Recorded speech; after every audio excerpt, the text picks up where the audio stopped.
हाँ तो चलिए, थोड़ा सा टेक्निकल इशू के कारण से थोड़ा ये डिस्टरबेंस हो गया था, इस कारण से मैं भी आपको ये वीडियो यहाँ तक टूटा सा फील हो।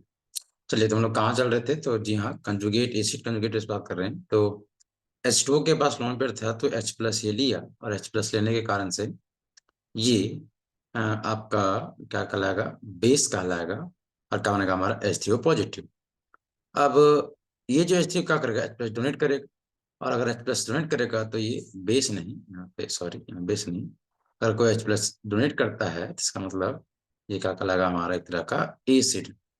लेकिन सिंस ये H3O पॉजिटिव पहले एसिड नहीं था, ये क्या बना? एक बेस के H प्लस लेने के कारण से क्या बना? एसिड। तो ऐसी चीजों को हम लोग सामान्यतः कंजुगेट एसिड का नाम देते हैं। तो ये था आपका कंसेप्ट, थोड़ा सा मोड़ा कंजुगेट एसिड का। ये बहुत डिटेल्स वीडियोस होता है, इसमें कंसेप्ट होता है, लेकिन थोड़ा मोड़ा आपको आइडिया देते हैं। लेकिन अगर क्वेश्चन आ गया तो देखिए, आप इसको एज अ सिंपल ट्रिक से ही बना सकते हैं। कैसे बना सकते हैं? सो मैं करके देखिए। तो अगर कभी भी अगर आपसे वो सवाल करता है कंजुगेट एसिड और कंजुगेट बेस का, थोड़ा सिंपल है इसका सवाल बनाना। कैसे बनाएंगे हम लोग बताते हैं। देखिए यहाँ नीचे लिख देते हैं यहाँ पे। जैसे कोई भी कंपाउंड दे देगा आपको, राइट? ऐसे दो ही चीज पूछेगा ऐसे, या तो आप इसका कंजुगेट एसिड बताइए, या आप उस कंपाउंड का कंजुगेट बेस बताइए। अगर आपको वो कंजुगेट एसिड बोल रहा है ना, बोल रहा है उसका कंजुगेट एसिड बताइए, तो जो भी कंपाउंड होगा उसमें H प्लस को ऐड कर दीजिएगा। और अगर वो कंजुगेट बेस पूछ रहा है तो वहां H प्लस को रिमूव कर दीजिएगा। बस जो होगा इसका आंसर। जैसे कि अगर बोला HCl का आप कंजुगेट बेस बताओ, तो HCl में H प्लस को हटा दीजिए, क्या बचा? Cl minus. तो Cl माइनस हो जाएगा आपको कंजुगेट बेस। वैसे रहता अगर बोलता H NH3, NH3 का कंजुगेट एसिड बताइए। एसिड पूछ रहा है मतलब H प्लस जोड़ देना है। तो अगर तो NH3 था तो H4 हो जाएगा, और पॉजिटिव तो कंजुगेट एसिड होगा ऐसे। तो वैसे ही आप H प्लस जोड़ दीजिएगा तो एसिड बन जाएगा, H प्लस निकाल दीजिएगा तो बेस बन जाएगा ऐसे। तो मैं बोला है H2O का कंजुगेट एसिड बताओ, तो H2O में कंजुगेट एसिड बोल रहा तो जोड़ दीजिए। तो H2 था तो 3 हो जाएगा H3O, और H प्लस को ऐड करेंगे, इसी कारण से H3O पॉजिटिव होगा। तो जो H3O पॉजिटिव होगा ये होगा क्या? हमारा कंजुगेट एसिड ऑफ इसका H2O का। ओके, तो ये हो गया इसका कंजुगेट एसिड। चलिए हम लोग आगे सवाल करते हैं, क्वेश्चन नंबर 25 की ओर बढ़ते हैं हम लोग। बोला गया है assuming complete dissociation calculate pH of the 0.0001 molar HCl solution. देखिए पीएच पूछा तो एक दो पीएच का सवाल रहेगा, तो पीएच निकालते कैसे? फॉर्मूला देख लीजिए। पीएच निकालने का होता है formula minus log of concentration of H plus. ये इसका फॉर्मूला होता है ना। इस फॉर्मूला के तहत आप है ना बता सकते हैं कि क्या होगा पीएच ऐसा। तो ये रहा जी आपका इसका फॉर्मूला। ठीक है, अब हम लोग फॉर्मूला क्या जानते हैं? क्वेश्चन बोला, क्वेश्चन क्या कि मेरे पास HCl है और इस Cl का कंसंट्रेशन हमको पता हुआ है, दिया हुआ है 0.0001 है ना मोलर ऐसे। और बोला कंप्लीट डिसोसिएशन मतलब पूरा टूट जाता है। तो HCl कैसे टूटेगा भाई? तो HCl टूटेगा H प्लस में और Cl माइनस में। ये बैलेंस है। क्या बोल रहा है? मतलब अगर HCl एक होगा तो एक से बनेगा में एक H प्लस और एक Cl माइनस ऐसे। अगर ये दो होता तो दो से दो दो बनता, इन दोनों। पांच होता तो पांच पांच बनता। है कितना ऐसे कंसंट्रेशन? तो 0.0001 ऐसे इतना मोल है। तो अगर 0.0001 से HCl है तो इसका मतलब इससे मिलेगा हमें 0.0001 मोलर H और 0.0001 मोलर Cl ऐसे। तो हमें चाहिए क्या? चाहिए H प्लस। तो H प्लस तो मिल गया ऐसे करके इसको पुट कर दीजिए। अब आप लोग जानते होंगे कि 0.0001 को हम चाहेंगे तो इसको इधर ले जाओ, तो 1 इंटू 1 2 3 4 10 का पावर -4 भी लिख सकते हैं। तो फॉर्मूला पुट कीजिए, मैथमेटिक्स लगाइए, कहानी खत्म। तो पी एच एस एस को 1 को रहे चाहे क्या होगा? 10 का पावर -4 इक्वल टू क्या होगा? Minus log concentration of H plus ion. तो माइनस लॉग 10 का पावर -4। और आप जानते होंगे ऐसे के सिंस कभी भी लॉग x का पावर m होता है तो जो पावर हो तो आगे जाता है, क्या होता है? m log x, तो वही होगा। तो माइनस माइनस 4 आगे चल जाएगा तो माइनस, फिर -4 और log 10, तो माइनस माइनस +4 log 10। और हम लोग जानते हैं कि log 10 का वैल्यू कितना होता है, ये 1। इसी कारण क्या होगा आपका +4 गुना 1 इक्वल टू क्या, +4। मतलब जो pH निकलेगा इसका वो क्या निकलेगा, 4। मतलब कि अगर कोई HCl सॉल्यूशन है जिसका कंसंट्रेशन 0.0001 मोलर है, इसका मतलब उसका पीएच कितना होगा, 4 होगा। वैसे ही आपको सवाल देगा, अभी जब ये डेसिमल के इधर रहेगा, अभी 0.001 है, कभी 0.01 दे सकता है, 0.2 ऐसे जैसे पुट करना है, सीधा आंसर आ जाएगा, इसमें कोई बहुत बड़ी बात नहीं। ऑप्शन नंबर 4 इसका सही आंसर होगा। चलिए क्वेश्चन नंबर 26 की ओर बढ़ते हैं हम लोग। और हमारा 26 नंबर सवाल है, ये तो ना बेहद इजी सवाल है। बोल रहा है कि एक रिएक्शन दिया गया है जहां पे 2H2 प्लस कार्बन मोनोऑक्साइड है, इससे बना है हमारा मिथाइल अल्कोहल। मिथाइल अल्कोहल ऐसे करके ये दोनों के कॉम्बिनेशन को बता देते हैं आपको जानने के लिए। वाटर गैस के भी नाम से जाना जाता है, ठीक है, कार्बन मोनोऑक्साइड और H2 को। ठीक है, बोल रहा है कि अगर ये रिएक्शन है तो describe the effect of addition of hydrogen on the equilibrium of the reaction. अच्छा, ये इक्विलिब्रियम में भी है ऐसे। तो अगर हम इसको हाइड्रोजन को ऐड करते, ठीक है, तो रिएक्शन में क्या असर होगा। देखिए इक्विलिब्रियम मतलब क्या होता है, जितना forward reaction, rate of reaction जितना फॉरवर्ड का होगा उतना ही क्या होगा, बैकवर्ड का होगा। तो अगर आप इसमें H2 को जोड़ दीजिएगा तो ये क्या कहलाता है आपका रिएक्टेंट, ये क्या कहलाता है इधर बताइए, प्रोडक्ट। ठीक है, तो अगर आप H2 को जोड़ दीजिएगा तो H2 ज्यादा हो जाएगा, और हाइड्रोजन ज्यादा हो जाएगा तो क्या चाहेगा, उसको कम करे। तो अगर हाइड्रोजन को कम करना चाहेगा, इसका मतलब जिस रेट से वो, जैसे मान लीजिए दोनों बराबरे ही टेंडेंसी से होते रहेगा कि जितना जाएगा फॉरवर्ड उतना बैकवर्ड, तो ये कभी कम होगा क्या, नहीं। इसका मतलब इधर ज्यादा हो गया इधर कम हो गया। इसका मतलब अगर आप चाहते हैं कि कम हो जाए बराबर आ जाए, इसका मतलब आपका रेट ऑफ फॉरवर्ड डायरेक्शन को थोड़ा फास्ट होना पड़ेगा as compare to rate of backward direction से, ताकि ज्यादा फास्ट होते रहेगा। इसका मतलब ये कुछ देर के बाद इसको जो आप एक्स्ट्रा ऐड किए थे उसको निग्लिजिबल करके बराबर कर देगा। मतलब अगर हम हाइड्रोजन को जोड़ते हैं तो प्रोडक्ट बनने का क्षमता ज्यादा हो जाएगा, ज्यादा बनने लगेगा। यही अगर तुम अल्कोहल जोड़ देते तो यहाँ रिएक्शन बनने लगता। तो हमारा सवाल में बोला है H2 को जोड़ा गया है, तो H2 जोड़ने से क्या बोला गया, the reaction will be proceed in the reaction of reactant. Reaction so reactant side आएगा, नहीं ये तो नहीं, तो उल्टा हो जाएगा, इधर हम बढ़ाए हैं। बोला नो इफेक्ट ऑन इक्विलिब्रियम, नहीं इक्विलिब्रियम पे तो इफेक्ट होगा, है ना, ज्यादा कम हो जाएगा। Reaction will proceed in the direction of product, reaction so product की तरफ जाने लगेगा। जी हाँ, तो हमारा ये जो सी नंबर है वो सही होगा ऑप्शन, कि जी हाँ हमारा अगर H2 को बढ़ाने से, H2 को ऐड करने से हमारा रिएक्शन प्रोडक्ट के साथ जाने लगेगा ऐसे। तो ये हमारा होगा 26। उसके बाद क्वेश्चन नंबर अगर हम लोग 27 का बात करें अगर, तो 27 में क्या हो रहा है भाई, है ना, चलिए देखते हैं।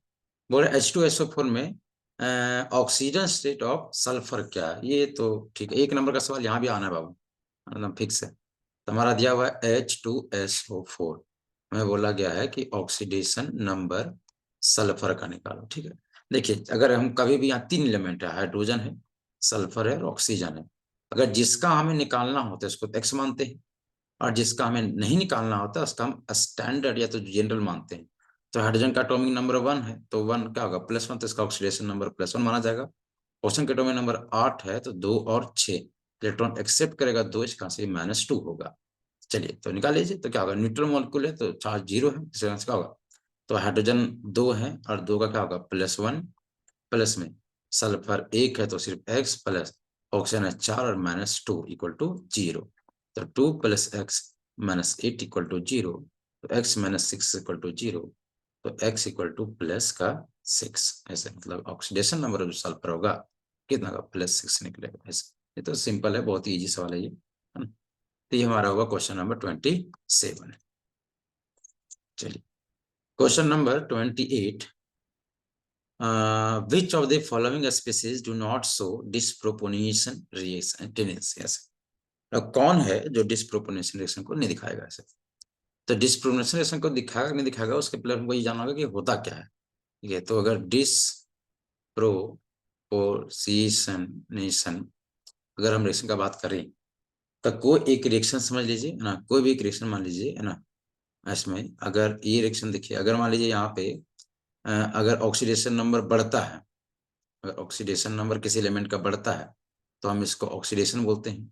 किसी रिएक्टेंट से प्रोडक्ट जाने में अगर एलिमेंट का ऑक्सीडेशन नंबर डिक्रीज होता है तो आप इसे रिएक्शन करते हैं। लेकिन अगर मान लीजिए कोई रिएक्शन है, जिसमें मान लीजिए ए एक्स और पी था, जिसमें से एक्स का ए का जो है ना ऑक्सीडेशन नंबर बढ़ा भी और ऑक्सीडेशन नंबर घटा भी।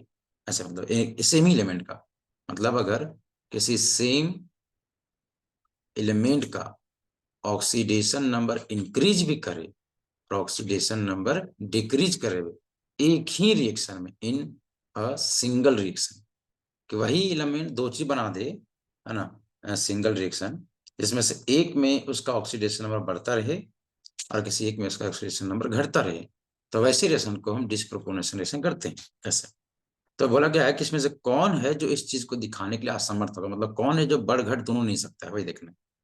तो अगर सब में देखा जाए तो है क्या भाई, तो सब में ऑप्शन क्या है हमारे, है ना, तो हमारा ए नंबर ऑप्शन है ClO माइनस, फिर बी नंबर है ClO2 पे एक माइनस, सी नंबर है ClO3 पे 1 माइनस, और डी नंबर है ClO4 पे एक माइनस। मतलब सारा कहानी क्लोरीन पे है। तो क्लोरीन का बात एटॉमिक नंबर कितना होता है, 17, 2, 8, 7। तो 7 में -1 जाएगा और 7 देगा तो +7, मतलब इसका मिनिमम -1 हो सकता है और मैक्सिमम +7 हो सकता है। मतलब क्लोरीन ऑक्सीडेशन नंबर -1 से लेके +7 तक वैरी करेगा। तो चलिए हम चेक करते हैं बारी बारी से। तो ClO- नंबर ऑप्शन में बताइए, इसका x, इसका -2 इक्वल टू क्या होगा बताइए, -1, ऑक्सीडेशन निकालिए, क्या होगा, x का वैल्यू +1। तो क्या +1 से कम हो सकता है? हाँ, -1 जा सकता है। क्या बढ़ सकता है? हाँ, मतलब ये डिस्प्रोपोर्शनल तो शो कर देगा। ClO2 O पे माइनस निकालिए, क्या होगा बताइए, इसका x, इसका -2, तो x -4 इक्वल टू -1, तो x इक्वल टू +3। देखिए, तो जी हाँ, यहाँ +3 से वो बढ़ भी सकता है घट भी, मतलब ये भी डिस्प्रोपोर्शनल शो कर सकता है। तीसरा हम जाइएगा, ClO3, तो यहाँ x है -2 है, तो 3 दूनी 6, अगर मन करता तो +5 आएगा। तो +5 से भी ये देखिए, मतलब क्या कहते हैं, कितना आ रहा है, यहाँ +1 आ रहा है ऑक्सीडेशन नंबर, यहाँ पे +3 आ रहा है, यहाँ +5 आ रहा है। तो +5 से बढ़ भी सकता है घट भी सकता है, मतलब ये भी शो करेगा। और क्या 4 दूनी 8, -1 तो +7। अच्छा, अब क्लोरीन इसमें +7 ऑलरेडी में है, तो मतलब इससे कम हो सकता है +7 से, क्या +7 इसका मैक्सिमम है। तो +8 +9 तो जा नहीं सकता, मतलब ये ओनली एंड ओनली डिक्रीज करेगा, मतलब ये ओनली रिड्यूस करेगा। मतलब यही जो है ClO4 जो डिस्प्रोपोर्शनल रिएक्शन को शो कर नहीं सकता है। हमसे पूछा है कौन है इसमें जो डिस्प्रोपोर्शनल डू नॉट, देखिए नॉट है ना लिखा हुआ है कि कौन नहीं शो करेगा, तो हमारा जो ClO4 पर एक माइनस है, ये हमारा डिस्प्रोपोर्शनल रिएक्शन शो करने के लिए कैपेबल नहीं, ये सिर्फ और सिर्फ रिडक्शन शो करेगा। कभी भी ऐसे सवाल आएगा तो बस देख लीजिएगा कि जिस एटम का है उसका मिनिमम चेक कीजिएगा, मैक्सिमम। अगर उसका जो ऑक्सीडेशन नंबर उसके बिटवीन रहेगा, बीच में रहेगा, तो समझ जाइए वो घट भी सकता है बढ़ भी सकता है। लेकिन अगर उसका या तो सबसे अंतिम ही रहे या सबसे हाईएस्ट ही रहे, तो कभी दोनों चीज नहीं सकता, तो घट वगैरह बढ़ेगा, मतलब ऐसे केस में डिस्प्रोपोर्शनल शो नहीं करेगा। तो ये था आपका 28 नंबर सवाल। चलिए हम लोग 29 नंबर सवाल में आते हैं कि the IUPAC name of CH3 whole time 3 trimethyl और CCl। ये तो ऑर्गेनिक का पोर्शन है, आप पढ़े होंगे अगर वीडियो से, तभी समझ में आएगा, मतलब आपको ऐसा। तो ये बहुत सिंपल है कि CH3 3 फिर C और Cl, पहले इसको एक्सपेंड करना पड़ेगा। तो C, यहाँ पे क्लोरीन है, फिर इसमें 3 CH3 है, तो यहाँ पे CH3 है, एक CH3 यहाँ पे है और एक CH3 यहाँ पे है। तो क्या होता है मेन चेन का सिलेक्शन, तो हमारा मेन चेन जो पहले होगा वो ये होगा, और ये मेन चेन के अलावा जो बच जाते हैं उनको ब्रांच कहा जाता है। तो ये हमारा ब्रांच हुआ, ये भी हमारा ब्रांच हुआ। नंबरिंग करेंगे दोनों ब्रांच सेम तरीके से, कहीं भी कर दीजिए, तो 1, 2, 3। अब देखिए 2 पे मिथाइल भी है, 2 पे क्लोरो भी है, तो पहले किसको लिखेंगे भाई, देखिए इसका नाम क्या होता है, ये मिथाइल, और इसका नाम क्या है, क्लोरो, और दोनों का पोर्शन सेम है। तो देखिए क्लोरो स्टार्ट हुआ है C से, मिथाइल स्टार्ट हुआ है M से, कहां से, क्लोरो। देखिए ऐसा इसलिए हो रहा है क्योंकि दोनों का पोर्शन सेम। अगर पोर्शन अलग अलग होता तो फिर हम लोग नाम नहीं देखते ऐसे। तो यहाँ पे क्या होगा, तो आपका 2 पे इस पहले क्लोरो लिखेंगे, फिर 2 पे ही मिथाइल है, तो 3 कार्बन है तो प्रो, और जब सिंगल बॉन्ड है तो एन। तो ये इसका होगा आईपीएसी नाम। तो ये आपका ये बी नंबर ऑप्शन इसका सही होगा। चलिए 30 नंबर क्वेश्चन की ओर बढ़ते हैं हम लोग, है ना, है ना। Total number of sigma and pi bond in benzene, benzene में कितना, ये तो एक सवाल है ना, ठीक है, बहुत इजी सवाल है। बेंजीन में टोटल सिग्मा पाई, तो बेंजीन कि इसका भी सिग्मा पाई जानने के लिए आपको उसका स्ट्रक्चर पता होना पड़ेगा। तो ये आपका बेंजीन, देखिए बच्चा लोग इसमें गलती कर सकता है कि मतलब इसी को समझ बेंजीन। अच्छा देखिए, लेकिन आपको पता है कि हर एक कार्बन में क्या होता है, एच भी होता है, एक एच एक एच एक एच, यहाँ तो आपका हाइड्रोजन होंगे, तो यहाँ हाइड्रोजन तब ना C6 और H6 जाएगा, तो ऐसे तो हमारे हो गए आपके हाइड्रोजन। और चलिए गिन लीजिए, कभी सिंग एक होता है तो वो सिंगल सिग्मा, देखिए ये सिग्मा हो गया, सिग्मा, अच्छा जितने भी हाइड्रोजन है सब सिंगल सिंगल बॉन्ड है, मतलब सिग्मा होगा ये। अभी सिंगल है तो सिग्मा, यहाँ से डबल है तो एक सिग्मा एक पाई, फिर ये सिग्मा, फिर सिग्मा और पाई, फिर सिग्मा और पाई। तो यहाँ अगर सिग्मा गिनिएगा तो 6 हो गया रिंग में, और 6 साइड में, तो टोटल 12 हो गया, और पाई इक्वल टू 3। तो 6 12 सिग्मा और 3 पाई, ओके, सी नंबर ऑप्शन सही होगा। ये था हमारा 30। चलिए 31 में जाते हैं, आगे बढ़ते हैं हम लोग। बोला गया the hybridisation of carbon in CH2, अभी जस्ट पढ़ाए थे पीछे ही, है ना, कि आपको एक कंपाउंड दिया गया है CH2 C डबल बॉन्ड। अभी बताए थे कार्बन आ गया, बड़ा सिंपल है, अगर सिंगल बॉन्ड होगा तो sp3, कार्बन में अगर डबल बॉन्ड होगा तो ये sp2 होगा, और कार्बन अगर ट्रिपल बॉन्ड होगा तो ये sp होगा। तो यहाँ साफ साफ वहां दिख रहा है हमको, कार्बन डबल बॉन्ड ऑक्सीजन है, यहाँ H है और यहाँ भी H है। इसका मतलब देखिए एक सिग्मा, दो सिग्मा, तीन सिग्मा और पाई है, इसका मतलब सिग्मा यहाँ पे 3 हुए, तो sp2 लोन पेयर होता नहीं इसके पास, इसका मतलब ये sp2 बी नंबर ऑप्शन। चलिए 31 के बाद हम लोग 32 नंबर सवाल की ओर बढ़ते हैं।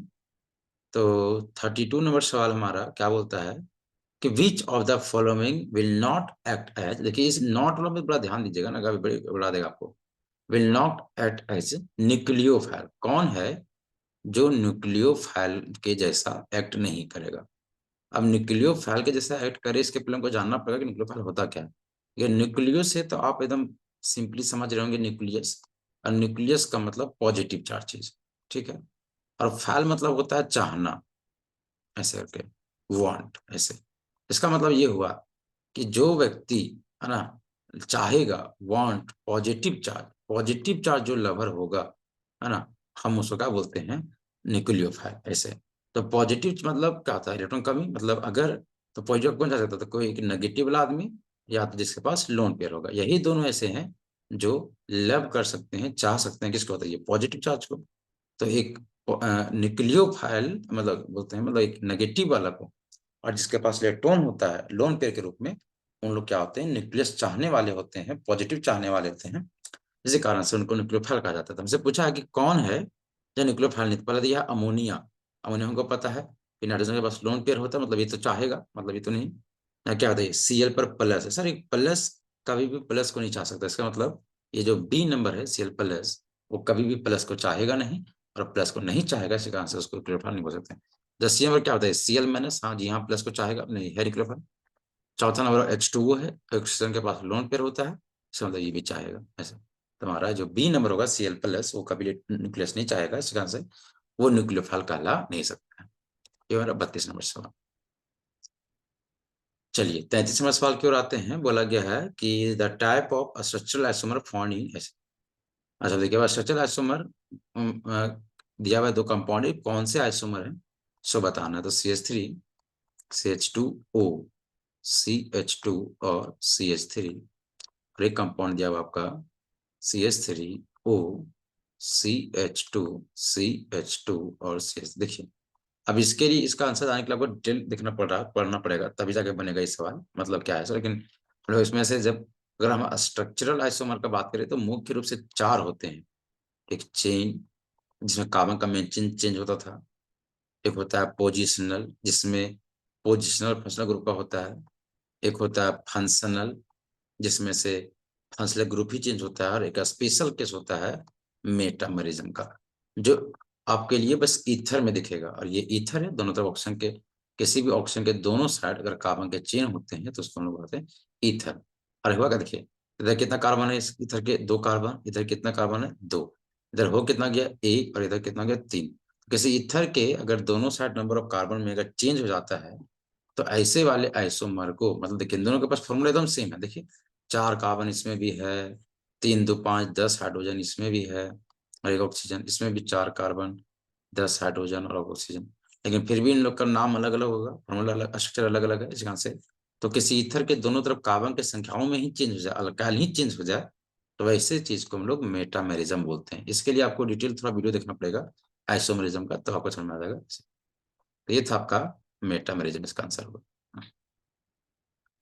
चलिए, उसके बाद 34 नंबर सवाल कि the substituent that can not be classified as electron withdrawing group related to hydrogen. ऐसे देखिए, कोई भी हमारे पास जब कंपाउंड होता है और अगर इसमें कोई ए लगता है, तो ये दो काम करता है इस कंपाउंड के साथ। ये या तो इलेक्ट्रॉन दे सकता है, या अगर वो जो लगा है वो कंपाउंड से इलेक्ट्रॉन खींचने लगे ऐसे। तो अगर कभी इलेक्ट्रॉन को कोई डोनेट करता है तो इसको कहा जाता है इलेक्ट्रॉन डोनेटिंग ग्रुप, इलेक्ट्रॉन देने वाला ग्रुप, इलेक्ट्रॉन डोनेटिंग ग्रुप। अगर कोई इलेक्ट्रॉन खींचता है तो इसे कहते हैं हम लोग इलेक्ट्रॉन विथ ड्रॉइंग ग्रुप। और इसको पहचानना बड़ा सिंपल है, बताते हैं। जितने भी कार्बन के चेन वाले होते हैं, कार्बन का कोई भी चेन हो, है ना, तो हमेशा इलेक्ट्रॉन देता है। और अगर कोई, है ना, आपका कोई हेलोजन ग्रुप हो, जैसे कि क्लोरीन फ्लोरीन हो गया, क्लोरीन ये सब इलेक्ट्रॉन हमेशा खींचते हैं। या तो कोई भी डबल बॉन्ड या ट्रिपल बॉन्ड अगर चीज रहे, जैसे कि साइनाइड हो गया, नाइट्रो हो गया, ये सब जितने भी डबल बॉन्ड वाले कंपाउंड होते हैं, है ना, वो सब इलेक्ट्रॉन खींचते हैं। तो बड़ा सिंपल है। तो कार्बन का चेन जिसको लोग आर से दिखाते हैं, वो इलेक्ट्रॉन देने काम करता है। और जितना भी हेलोजन वगैरह हो गया, या तो कोई double bond triple bond compound होते हैं जिसमें इलेक्ट्रोनेगेटिव एलिमेंट होते हैं, जैसे फ्लोरीन ऑक्सीजन नाइट्रोजन, ये सब अगर रहता है, फिर क्या करता है, इलेक्ट्रॉन खींच देने काम करता है, ऐसे खींचने काम करता है डबल बॉन्ड के साथ। तो अगर यहाँ देखा जाए तो हमसे पूछा है कि कौन नहीं है इलेक्ट्रॉन विड्रॉइंग, इलेक्ट्रॉन खींचने वाला कौन नहीं है। तो Na2 में तो डबल बॉन्ड होता है, देख लीजिए, ये तो खींचेगा। अच्छा, आर कार्बन का चेन है, तो वैसे ये तो हाइड्रोजन साइड में भी ट्रिपल बॉन्ड होता है, मतलब ये भी खींचेगा। मतलब इसमें आर ही है जो हमको इलेक्ट्रॉन खींचने वाला नहीं, इलेक्ट्रॉन डोनेट करेगा, इलेक्ट्रॉन डोनेटिंग ग्रुप होगा, इसी कारण से, है ना। आपका आंसर क्या होगा, बी नंबर आंसर आर। ये तो 34 नंबर। जब ऑर्गेनिक का है सवाल, है ना, ऑर्गेनिक आपको पढ़ना होगा ऐसे। क्वेश्चन नंबर 35 है कि रिएक्शन दिया हुआ है, देखिए डबल बॉन्ड कभी भी आगे हुआ है ना। अगर एक अल्कीन का रिएक्शन, है ना, किसी एचएस के साथ हो गया, तो यहाँ दो चीज में होता है। एक होता है है ना, मार्कोनिकॉफ रूल, और एक होता है एंटी मार्कोनिकॉफ रूल। कैसे जानोगे, देखो बताते हैं।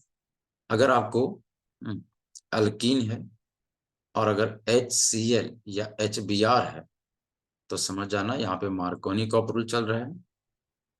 और अगर कभी एक अल्कीन, अल्कीन मतलब डबल बॉन्ड वाला, और इसमें सिर्फ और सिर्फ HBr, और यहाँ लिखा रहेगा पर ऑक्साइड, तो समझ जाना ये एंटी मार्कोनिकॉफ रूल है। ठीक है। अब होता क्या बताते हैं, बड़ा सिंपल है। ये सब दोनों के दोनों एडिशन रिएक्शन, मतलब जुड़ने काम करता है। ठीक है। अब देखो, तो जैसे अगर कभी भी अल्कीन रहा, CH3CH डबल बॉन्ड CH2 और प्लस HBr, ऐसे, तो बताइए क्या हुआ, परेशानी, मतलब मार्कोनिकॉफ रूल हुआ, मार्कोनिकॉफ रूल हुआ ऐसे। तो बड़ा सिंपल है। अमीर को अमीर बनाइए, गरीब को गरीब, इसको बोला जाता है ऐसे करके, है ना, कि जो रिच होगा उसको रिचर बनाइए, जो अमीर है उसको अमीर बनाइए, और जो गरीब है, जो पुअर है, उसको पुअर कीजिए ऐसे करके। देखिए, जैसे कि यहाँ पे देखो डबल बॉन्ड जोड़ना है, यहाँ H है, यहाँ Br है।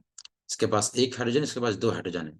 तो ज्यादा हाइड्रोजन इसके पास, तो ज्यादा हाइड्रोजन जिसके पास है उसके पास हाइड्रोजन चल जाएगा। जो हाइड्रोजन के मामले में अमीर है उसको और अमीर बना दीजिए, और जिसको गरीब है उसको गरीब बना दीजिए। मतलब जिसके पास ज्यादा हाइड्रोजन है उसके पास H जाएगा, जिसके पास कम हाइड्रोजन उसके पास Br।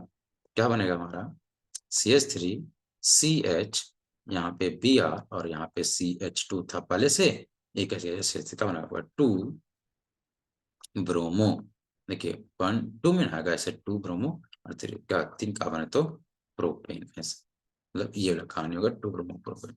अगर हाँ, यही सवाल अगर ऐसे रहता कि मान लीजिए यही सेम चीज रहता, लेकिन HBr होता, और लेकिन यहाँ देता पर लिख देता, तो जस्ट उसका उल्टा हो जाता ऐसे करके ना, जस्ट उल्टा, है ना, एंटी हो जाता। एंटी किसका, मार्कोनी का ऐसे करके।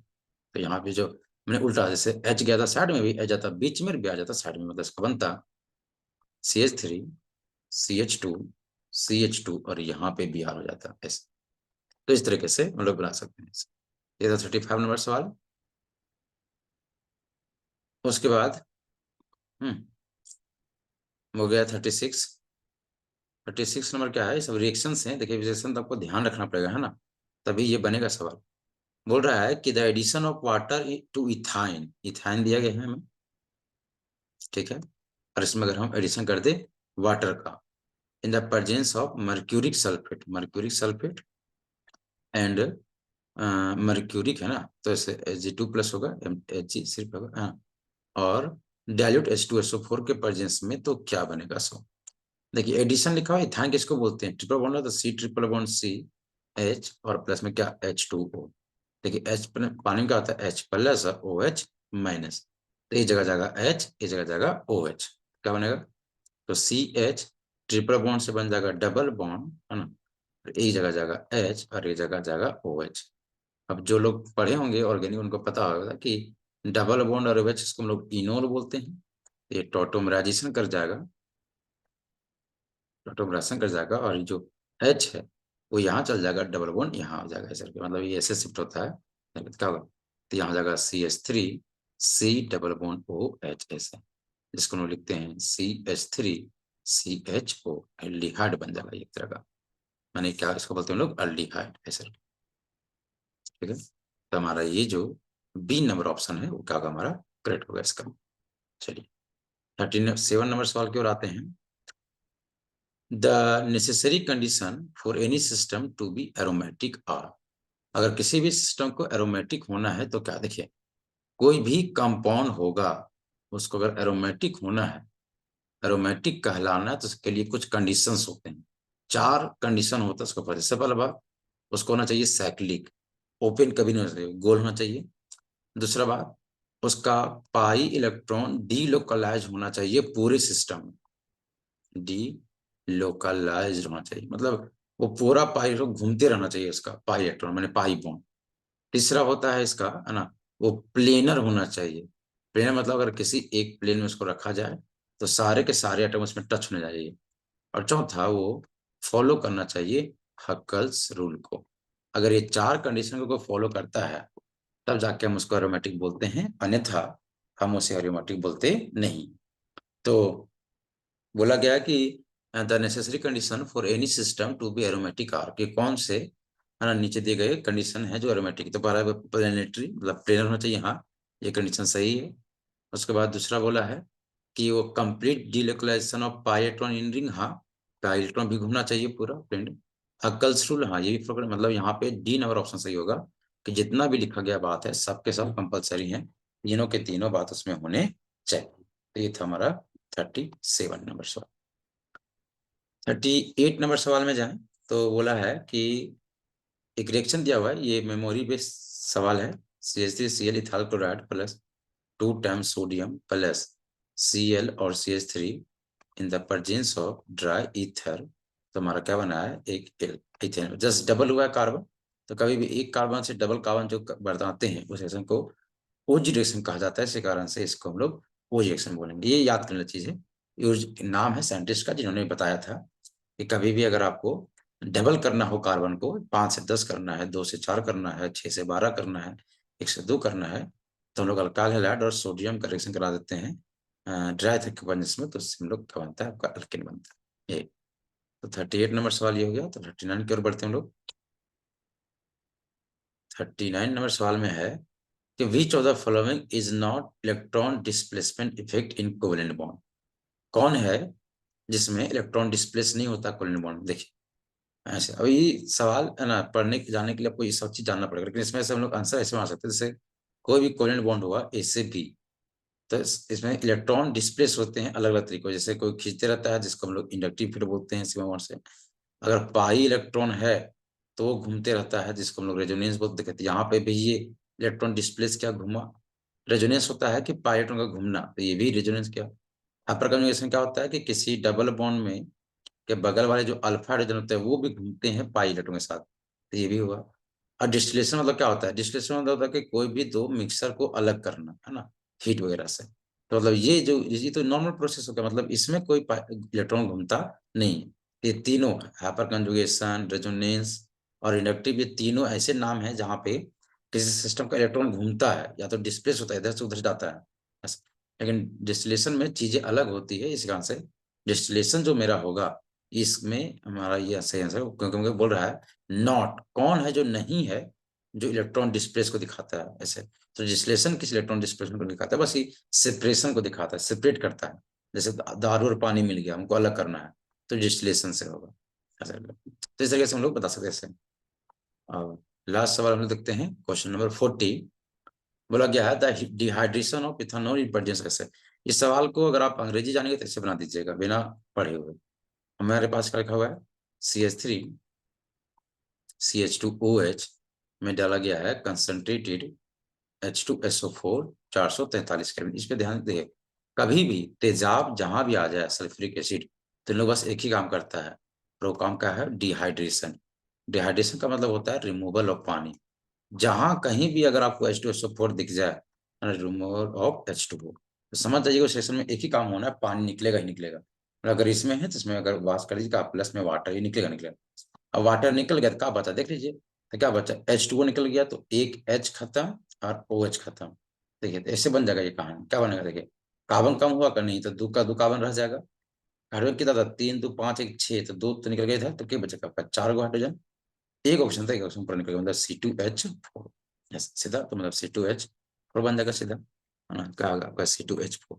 तो अगर आप इसको ऐसे देख लीजिए, जैसे कैसे निकलता है, तो आपका CH फिर यहाँ CH और H और यहाँ पे OH, है ना।